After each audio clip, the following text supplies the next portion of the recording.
Hey everyone, how's it going? It's Danny here, and today I'm bringing you guys a little bit of some more gameplay commentary on basically my thoughts on the final aspects of the Operation Spectre Rising, and sort of what I think of what they did right and what they, I guess in a sense, didn't do so well. And first of all, I have to applaud Treyarch for the update today. What happened was they sort of did like a mini update where if you have the Black Ops Pass, you get 2 times tiers. So it's like double XP for tiers, and on top of that too, I don't know if everyone got 5 extra crates, or maybe it was the Black Ops Pass owners that got it, but apparently I got 5 free crates, and they were bundle crates, so you got 3 items instead of just 1. Personally, I think that the crate should just be 3 items to begin with. However, I think that they stuck to 1, and so in a sense, it's nice to have this bundle be 3 items each. And I got some pretty sick things. I managed to get Death Effect, the Surprise Party Death Effect, I think it was, for the KN, and a couple more camos, maybe 1 more Street Race and stuff like that. I remember I got 1 for the ICR, got 1 for the Hades. It's not the Mastercraft, but just something, more camos and stuff like that.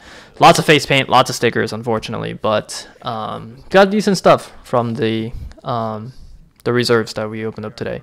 Obviously I have about 100 something, I think I have like 150 crates in reserve, so if I wanted to, I could open them all up, but just kind of saving them, opening up as I will. The cosmetic stuff doesn't really bother me all that much, and so I don't know, maybe I'll do a mass opening or something sometime, but either way, so this mini update sort of incorporated that. And on top of that too, if you have DLC, all you have to do is party up with a friend who doesn't have DLC, and they will be able to play it with you, and hopefully this will better the matchmaking, right? Hopefully the lobbies won't be as sweaty.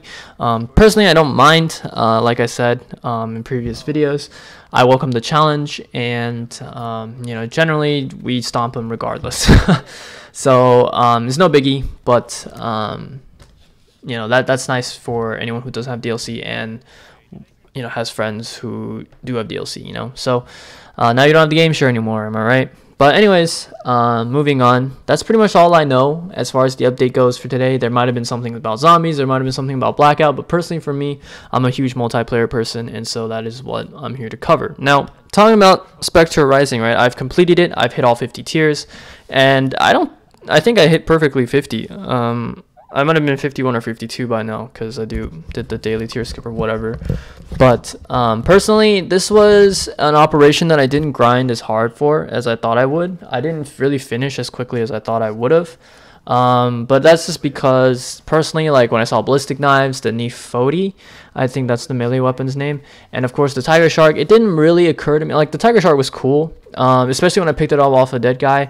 I was like, oh man, dude, this gun is pretty fucking lit, and it is. I really enjoy using the gun. Is it the best gun in the game? Is it something that's pay to win? No. But is it something that is actually viable, something that's fun to use? Definitely yes. And I definitely will be getting this gun gold, therefore making it back to dark matter. But I think that I don't even have to try to go for challenges. This gun is just so enjoyable for me to use. If you guys don't have it yet, definitely grind for it. It is definitely worth tier 50. But yeah, so obviously completing all the tiers and stuff.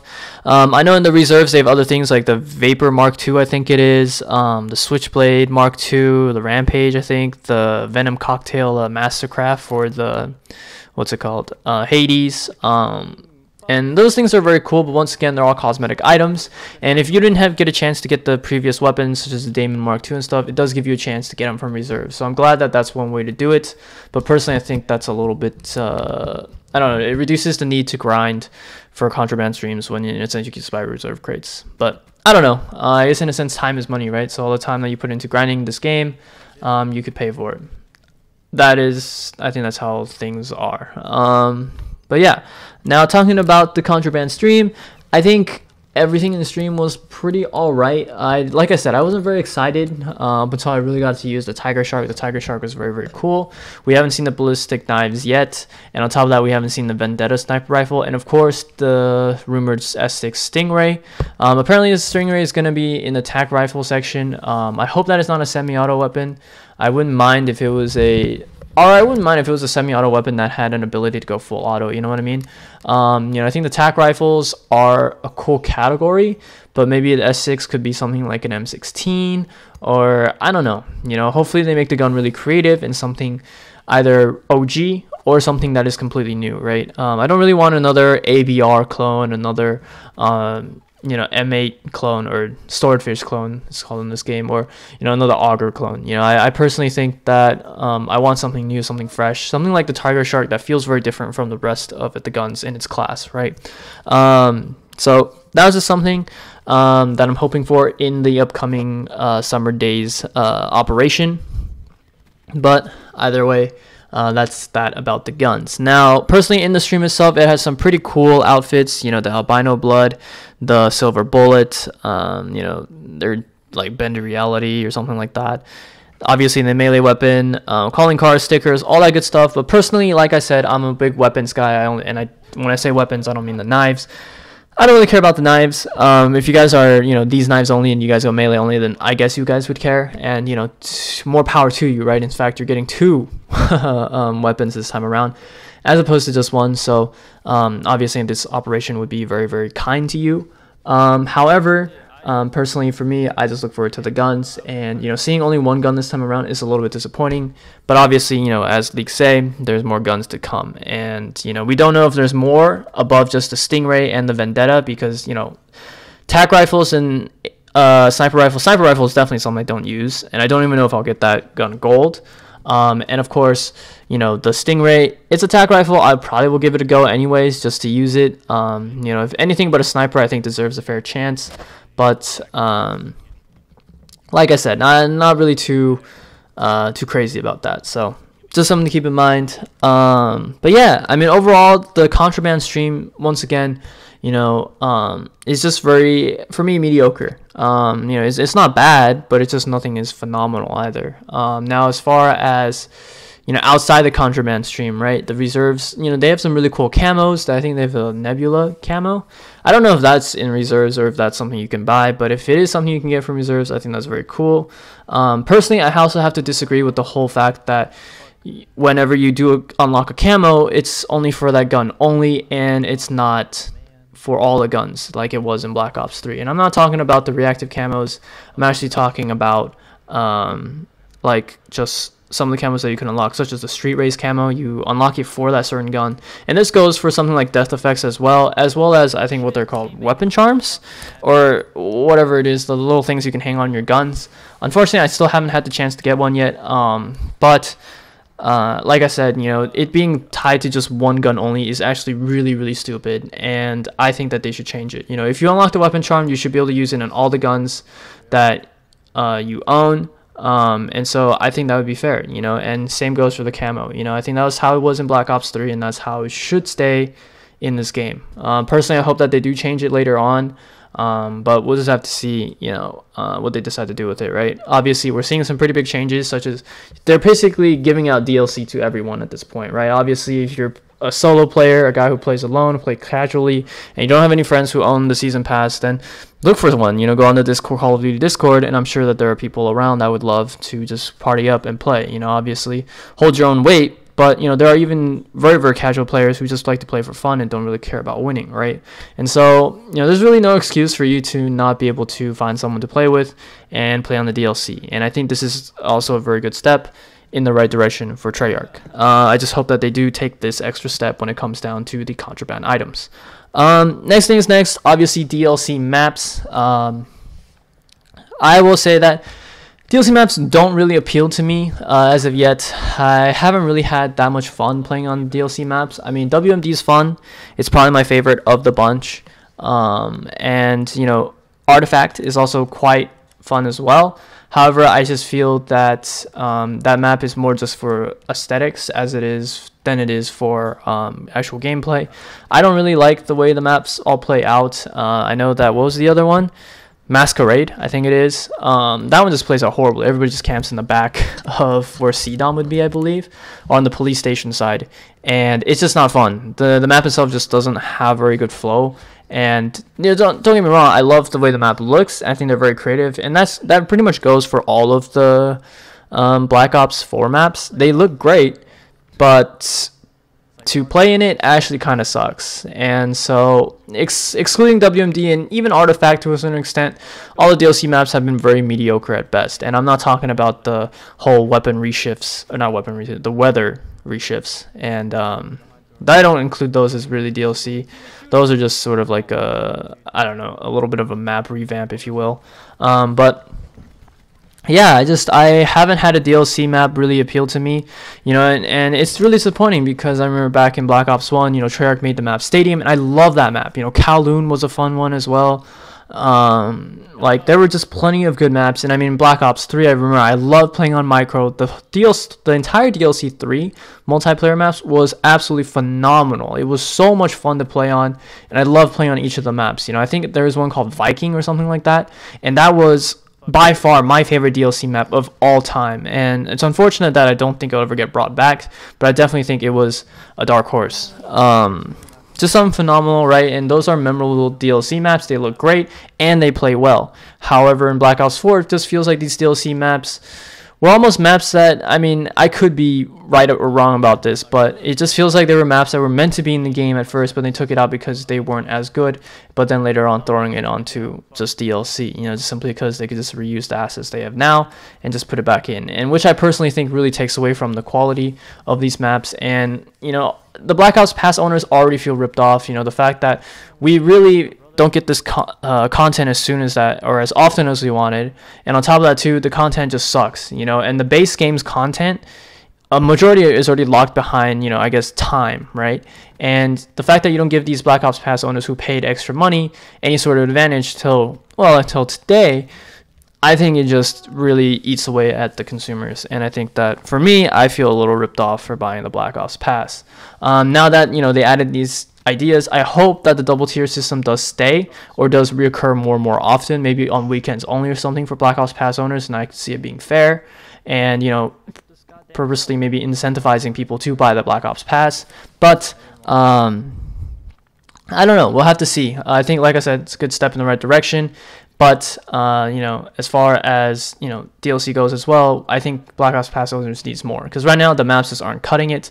The maps aren't that great. Like, if you release phenomenal maps, then yeah, you know. But, first of all, we don't want recycled maps. You know, I get that, you know, if they, for whatever reason, bring back, I don't know, like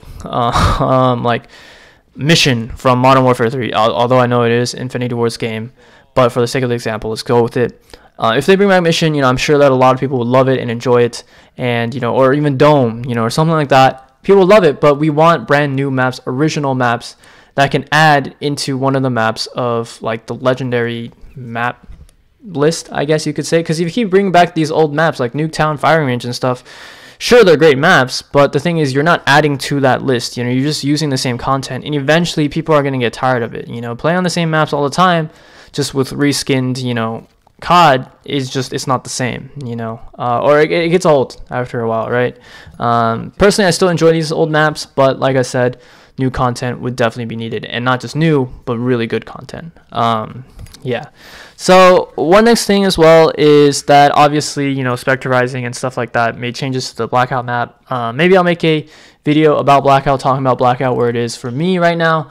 But I'll just say that as of where Blackout is right now, I think it's pretty enjoyable. I know that they brought back Hot Pursuit, which is a, you know, happy game mode. Or I really like Hot Pursuit. I think having respawns in Call of Duty adds a certain flair or a certain distinguishable factor about its battle royale. You know, some of you guys might hate respawning, and I think it's fine to stick to no respawns for the normal game modes, but I think having these limited time game modes where you can respawn allows for more action-packed, fast-paced like gameplay, for more higher kill gameplays.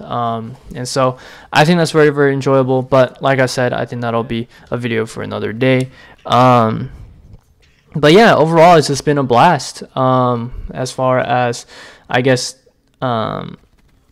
like, Blackout goes. But anyways, I know I said I should have said that I was going to stop talking about Blackout, but just me thinking about it, I had a moment where I was just thinking, like, Alcatraz and Hot Pursuit and just all the fun times that I've had on Blackout is really surprising, and, you know, it's just something I'm excited to talk about in the future. But yeah, and, you know, to give you guys a quick rundown of the Tiger Shark, obviously you see the gameplay here. First gameplay wasn't anything phenomenal. It was something that, it was all right. But this second gameplay, 90 plus kills and only 3 deaths is pretty impressive by my standards. I don't know how I lived here. I mean, these 2 guys were shooting at me, but none of them managed to break through. Strike team OP, and you know, we were just stomping the enemy team, right? And you know, like I said, right, and this also comes back to something like just grinding the tiers, right? If you grind the tiers, you're able to play with these guns. You know, I see comments saying like, well, this game is kind of pay to win, you know, this is not fair. But the honest truth is, if you put in the time, you're going to be able to unlock these things. If you don't have the time, well, that's too bad, you know. I mean, you got to put in the effort and the time in order to, you know, get to the things that you want, right? Obviously, they're not going to be given to you for free, and therefore, I don't think it's pay to win. Until they lock a gun strictly behind reserves, then, you know, I think then it'll be unfair. But as long as they give us the contraband tier system and the ways to earn weapons, I think that will be fair. And personally though, I do hope in the future operation there are more weapons, because I think having a melee weapon and 2 weapons, it just isn't enough, right? Melee weapons I don't really count as a weapon, so you get basically 2 weapons. In this operation you get the ballistic knives. Now obviously, once again, Stingray and the sniper rifles are coming, but for me, like I said, I don't really count, like, those aren't big guns to me, you know, and I just want to see more. You know, Black Ops 3 had a ton of guns, however, they were locked behind supply drops. Was it pay to win? I wouldn't say so, simply because none of the guns were like that overpowered, except maybe the XMC or as people know it, the MSMC. And, you know, besides that, you know, I think all the guns were pretty decently balanced, and none of it really felt pay to win. However, whenever you lock things behind a paywall, I think the argument can be made, regardless of how you balance those weapons, that it is pay to win. And so it's a little unfortunate, but like I said, if they put more weapons in the contraband stream, I think more people will be more willing to grind, and the game would feel more full. But yeah, so just my 2 cents about the operation and just what I'm looking for in the next operations in a sense. But yeah, I mean, these were just pretty good Tiger Shark gameplays that I wanted to post. You know, definitely more content to come. I haven't found that much time to be able to really play this game, and you know, I don't really enjoy playing this game solo anyways. So you know, I usually only play it really on the weekends, and just, I guess that's kind of how things are. But yeah, so on that note, thanks for watching. Hope you guys enjoyed. Sorry about the rant once again, but these are just my 2 cents on Operation Spectre Rising, and I hope you guys have a good day. Peace out. Oh man, it's insane, dude.